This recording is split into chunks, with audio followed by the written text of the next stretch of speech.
네, 지금 페이스북에서 여러 군데서 실시간 중계되고 있다는 점을 다시 한번 알려드리겠습니다. 페이스북이 아니고 유튜브지. 안녕하십니까. 매우 반가우면서도 상당한 심정으로 이 자리에 앉았습니다.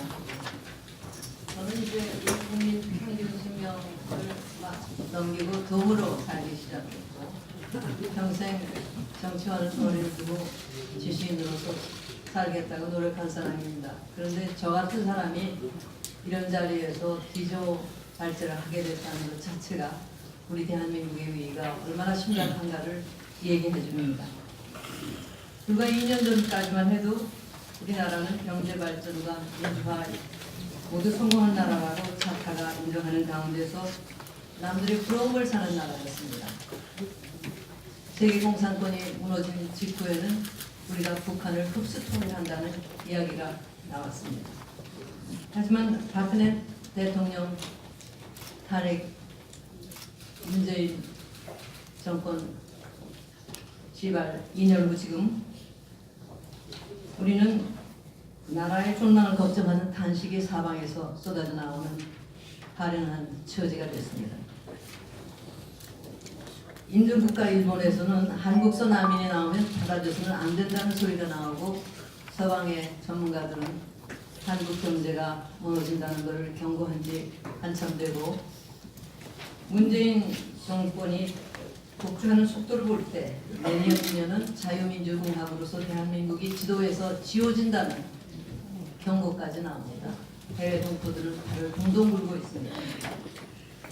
대한민국의 국가적 거대한 위상이 전방위적으로 얼마나 급속하게 무너지고 있는가를 아직도 제대로 파악하지 못하고 있는 것은 역설적에도 우리 국민입니다. 이 나라 주인들이 모르고 있습니다. 정치적 승리감에 도취되어 있는 촛불혁명 세력과 국민의 혈세를 마구 퍼주고 그들의 우민정책 선진공세로 한달리기 마비된 일부 국민 그리고 미국이 설마 한국을 버릴 수 있겠나라는 무책임하고 안일한 사대주의적 사고에 젖어 있는 이기적 기득권 세력이 다 마찬가지입니다. 정부의 잘못된 경제정책의 피해를 제일 먼저 입게 된 중소기업인들을 시작으로 이 나라 건설의 진정한 일꾼들은 무엇인가 크게 잘못되어 있는 것을 느끼고 반발하기 시작했지만 종합적 해명이나 대안을 찾지는 못하고 있습니다. 그들을 강력하게 대변해줄 언론 매체나 정치 세력이 없기 때문입니다. 우리의 공공매체들은 촛불혁명 펼친 이전부터 이미 반체제 세력에게 장악되어 있었습니다. 어떤 면에서는 탄핵 사태 자체가 그들의 선전과 선동으로 본격화된 일이었기 때문에 현 정권에 불리하게 보이는 뉴스나 논평은 내보내지 않습니다. 그 때문에 정확하고 공정한 뉴스나 해설로부터 자기들도 모르는 사이에 차단되어 있는 일반 서민들은 밖에서는 이미 다 아는 사실조차 모르고 유튜브를 통해 전달되는 비판적 목소리를 접할 기회가 있어 깨어있는 국민들로부터는 상당한 시각 차이를 봅니다. 남북관계에 관한 시각차는 더욱 큽니다. 김정은의 수석 대변인으로까지 불리는 문재인 대통령의 평화통일 정치쇼가 국제사회에서는 지난 9월의 평양회담 이후 그 효력을 크게 상실했고 우리 대한민국의 대통령이 꼴대와 조롱의 대상이 되기 시작했지만 대부분의 우리 국민은 분개할 줄도 모릅니다. 우리 민족끼리의 평화통일을 맹렬한 기세로 밀어붙인 결과 우리 운명은 이제 우리 스스로의 힘이 아니라 북한의 김정은이나 미국의 트럼프 대통령 또는 중국 시진핑 주석의 손익 계산에 따라 좌지우지당할 수밖에 없게 되었습니다. 대한민국의 시계는 열강의 각축 결과에 따라 우리 민족의 운명이 결정되는 구한말 상황으로 되돌려진 것인데 우리 국민들은 위기의 심각성을 깨닫지 못하거나 느껴도 공공연하게 표출하며 대책을 논의할 길이 없습니다. 자유언론이 사라지고 정치권도 마비되었으며 국가조직 전체가 촛불혁명이라는 글씨 아래 검찰, 경찰, 사법부, 노동계 할 것 없이 모두 청와대를 장악한 특정 세력의 정치도구로 전락했기 때문입니다. 의식이 몽롱한 사람은 변을 당하기 마련입니다. 국가도 마찬가지입니다. 지금 즉시 우리 국민의 의식이 자라나고 우리가 처해 있는 위기가 얼마나 전방위적으로 심각한가를 깨닫고 올바른 방향으로 대처하지 않는다면 대한민국의 몰락을 막을 길이 없다는 경고가 나온 것이 그 때문입니다. 우리는 이제 일반 국민 누구나가 쉽게 알아듣는 말로 솔직하게 우리 처지에 대해서 이야기할 용기가 필요합니다. 북한 문제, 남남 갈등 문제를 떠나서도 우리가 처해 있는 상황은 심각합니다. 급속한 고령화, 제한된 자원을 선점하기 위한 치열한 국제 경쟁, 인간 심리까지 조정하고 인간을 대체할 수까지 있는 기술혁명의 도전, 급속한 경제 발전이 낳아놓은 사회 불평등과 갈등 등 최고 두뇌들이 머리와 가슴을 맞대고 고민해도 처리하기 힘든 문제들이 산적해 있습니다. 그러나 지난 2년 사이 우리는 위기 해소를 위해 힘을 모으는 대신에 망국적 분열과 갈등으로 빠져들었습니다. 반공적 자유민주공화국으로 태어났고 발전해온 민주공화국 대한민국의 존재 이유를 정면으로 부정하는 통일지상주의 세력이 촛불혁명의 이름으로 권력을 장악했기 때문입니다. 문재인 정부가 말하는 촛불혁명의 요체는 반자유민주주의, 반시장경제, 반미, 친중, 반일, 그리고 친구, 계급투쟁 이런 노선의 투쟁으로 반공자유민주주의 국가로서의 대한민국을 현실에서뿐 아니라 역사 기록과 기억에서까지도 지우고 경제발전의 성과만을 차지하겠다는 발상입니다. 중앙 권력은 이미 선거라는 형식을 통해 장악했고 지난 1년 반 사이에 그들이 추진한 것은 모든 요직을 촛불혁명 세력이 독점해서 실질적인 일당 독재의 기반을 구축하는 일이었습니다. 그 당일은 현재 집권 여당보다도 더 단단하게 결속된 이석기류의 레닌주의식 아방가르드 혁명 핵심 세력을 말합니다. 곧 자기들 소수정예가 혁명적 독재를 통해 모든 사회학을 척결하고 정의사회를 구현할 수 있다는 독선과 오만에 빠진 사람들의 결속체입니다. 수단과 방법을 가리지 않고 반대 세력을 척결하며 정의를 갈구하는 순진한 서민들을 평화, 정의, 민족자주, 민주주의 등 달콤한 구호와 앞뒤를 생각지 않는 지원금 남발로 현혹하여 권력 기반을 만드는 부도덕한 교조주의자들의 집단입니다. 촛불혁명의 이념적 토대나 정략적 수법은 북한이 말하는 남조선 혁명과 크게 다를 것이 없습니다. 국가가 모든 개인에게 부정을 금하는 것은 그것을 제거하기 위해서가 아니라 소금이나 담배처럼 부정을 독점하기 위해서다라고 정신분석의 대가 프로이드가 지적한 적이 있습니다. 평화통일이라는 것도 그런 맥락에서 이해해야 합니다. 대한민국은 미국과 혈맹이지만 두 나라 국민의 이해관계가 항상 일치하는 것은 아닙니다. 평화관계, 개인관계보다 훨씬 더 자주 바뀌는 것이 국제관계입니다. 평화와 통일을 원치 않는 국민이 누가 있고 그것을 추구하지 않은 정부가 언제 있었습니까? 트럼프 대통령과 유엔의 대북 강경 노선으로 북한이 절체절명의 위기에 봉착하고 핵전쟁의 망명이 되살아나려 할 때 대한민국 대통령이 미국 간 중재자로 나선 것은 어찌 보면 용기 있는 가상한 일이라고도 할 수 있습니다. 하지만 미국은 아직도 세계 최강의 패권 국가이고 우리와 유리한 동맹관계에 있는 나라임을 잊을 수 없습니다. 대한민국 국민 전체뿐 아니라 민족 전체의 안전과 번영을 절체절명의 과제로 여겨야 할 대통령으로서 그가 해야 했고 미국과의 긴밀한 협조 속에서 할 수 있었던 일이 있습니다. 북한이 남한을 적가 통일하겠다는 야심과 핵을 포기하고 그 대신 막대한 경제 지원을 미국을 비롯한 관련 국가들로부터 받아냄으로써 미국과 평화관계를 맺고 정상국가로 조속히 발돋움해서 진정한 민족 공조와 평화통일의 길이 열리도록 김정은과 트럼프 대통령을 함께 설득하고 돕는 일이었습니다. 사실 그것만이 남북 한결레가 함께 살고 진정한 의미의 자주 평화 통일을 할 수 있는 길이고 중국, 러시아, 일본 어느 쪽도 반대할 명분이 없는 모두가 득을 보며 승자가 될 수 있는 길이었습니다. 하지만 문재인 대통령은 그와 정반대로 움직였습니다.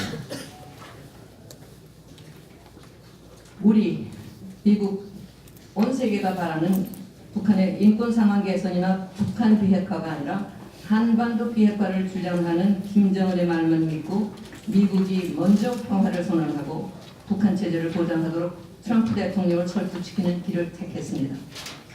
그리고 우리 대한민국은 스스로 방어 체제까지 무력화함으로써 북한을 평화 통일의 길로 유도할 수 있었다는 상식 밖의 도박을 시작했습니다.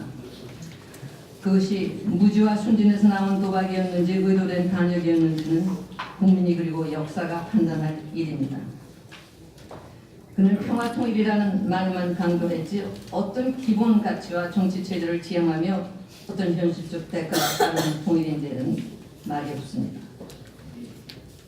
북한의 현실적인 정치, 경제, 인권 상황 등에 관한 언급을 하는 것을 테러로 막으려는 집단들의 열광적 환영을 받고 있고 대한민국을 만들고 지켜왔던 전지 외교관과 예비 역장성들의 집단 항의는 무시해버립니다.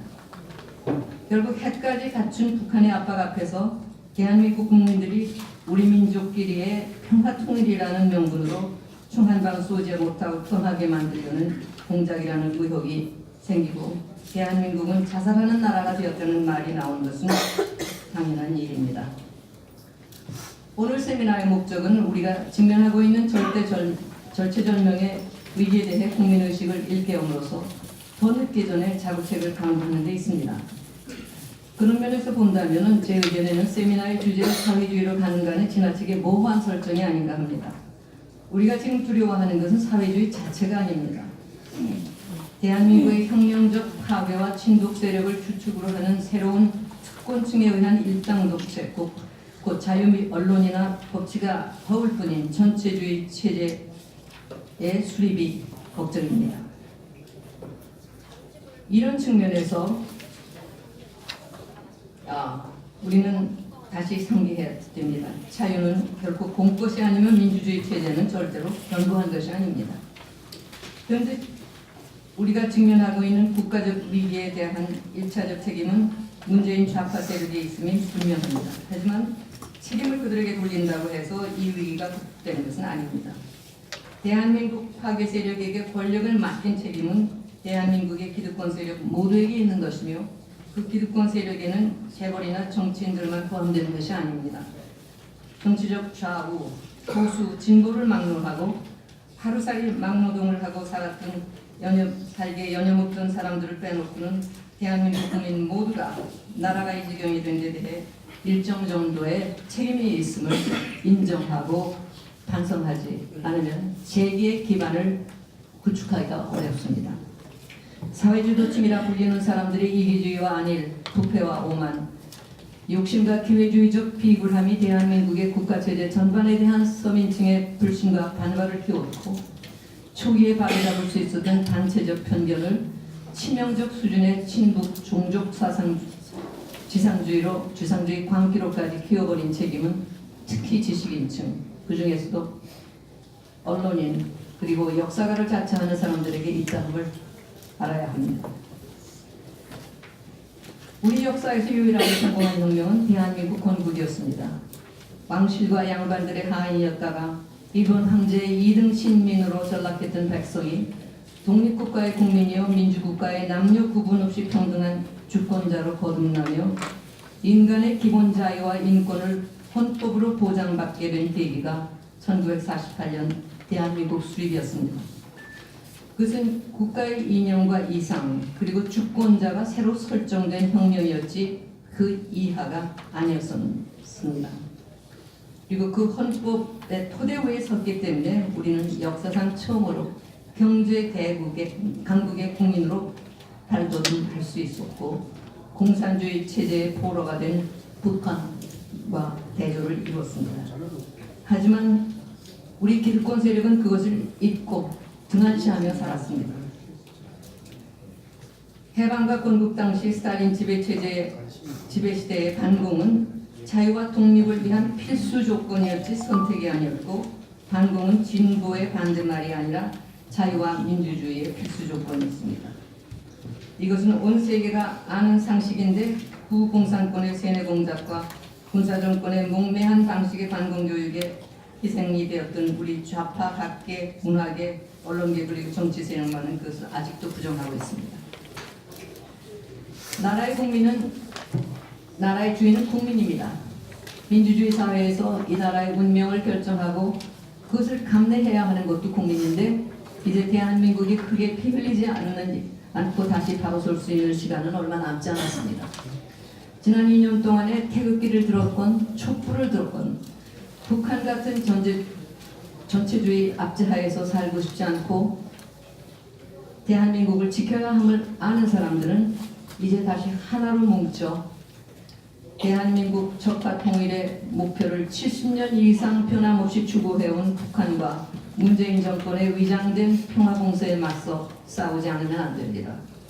태극기 세력은 70년간 쌓아온 법치민주주의 체제와 시장경제의 금두탑이 무너질 것을 우려해서 거리에 나온 것이지 박근혜라는 정치인 개인을 위해 싸웠고 싸우는 것이 아니라 함을 알아야 합니다.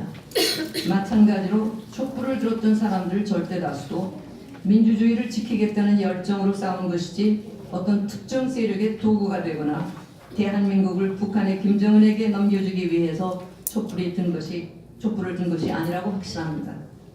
일찍부터 반대한민국 세력에게 은밀하게 장악되었거나 지적 도덕적 나태와 기회주의적 부패에 길들여졌던 언론과 정치인들에게 오도당했던 탓에 눈먼 코끼리에게 짓밟히지 않겠다고 안간 힘을 다해 달아나다가 호랑이에 굴러 뛰어드는 위험에 빠져드는 것이라고 믿습니다. 인간 사회에서 무오류의 삶이란 없습니다. 잘못된 길로 인도했던 도덕적 열정은 이성적 판단으로 잘못을 깨닫는 순간 위기를 새로운 도약의 기회로 전환하는 동력이 될 수가 있습니다. 우리 국민은 위기에서 다시 살아나는데 남다른 힘을 보여왔습니다. 우리 위기의식을 깨우는 데서 지금 철저히 경계해야 할 것은 도덕적 냉소주의와 패배주의 그리고 관용으로 위장한 기회주의라고 생각합니다. 이제 우리 대한민국 국민 앞에 놓인 선택은 나 스스로의 자유와 진정한 의미의 민주주의 수호를 위해 목숨까지 걸 만한 투쟁을 하느냐 아니면 자기 발 아래 땅이 꺼지는 것도 모른 채 햇볕 쬐는 쪽을만 옮겨 다니다가 거대한 지진 속에 파묻히듯 전체주의 체제의 포로가 되고 남북한이 함께 초토화되면서 또다시 강대 이웃들의 먹잇감으로 전락한 데 대한 대가를 치르게 되느냐 두 길뿐입니다. 이승만 대통령은 6.25 전쟁이 우리 민족끼리의 내란이 아니라 공산당의 앞제비가 된 소수의 민족 반역자들이 우리 민족 전체를 상대로 도발한 전쟁이라고 트루먼 대통령에게 말씀하셨습니다. 우리 앞에 놓인 과제도 통상적 의미의 좌우의 대결이 아닙니다. 개개인의 양심의 자유와 법 앞의 평등, 행복을 추구할 권리를 최고 가치로 받드는 진정한 의미의 민주주의 체제 수호 세력 대 인민민주주의와 민족통일의 명분을 팔아 속임수로 자기들 소수의 독재를 정당화하려는 남북의 음흉하고 오만한 세력 사이에 물러설 수 없는 싸움입니다. 우리 민족의 운명뿐 아니라 자유인으로서 인간다운 삶을 살고자 하는 세계인들 전체가 지켜보며 응원할 투쟁이라고 생각합니다. 길고 험난하지만 양심과 이성, 인격에 대한 존중과 사랑이 우리 편에 있는 한 질 수 없고 결국은 이기는 싸움이 될 수밖에 없다고 굳게 믿습니다. 오늘의 세미나가 국민을 일깨우고 결집시키는 데 큰 전환점이 되기를 기원하면서 이 세미나를 조직해 주신 변희경 의원을 비롯한 관계자 여러분들께 감사드립니다.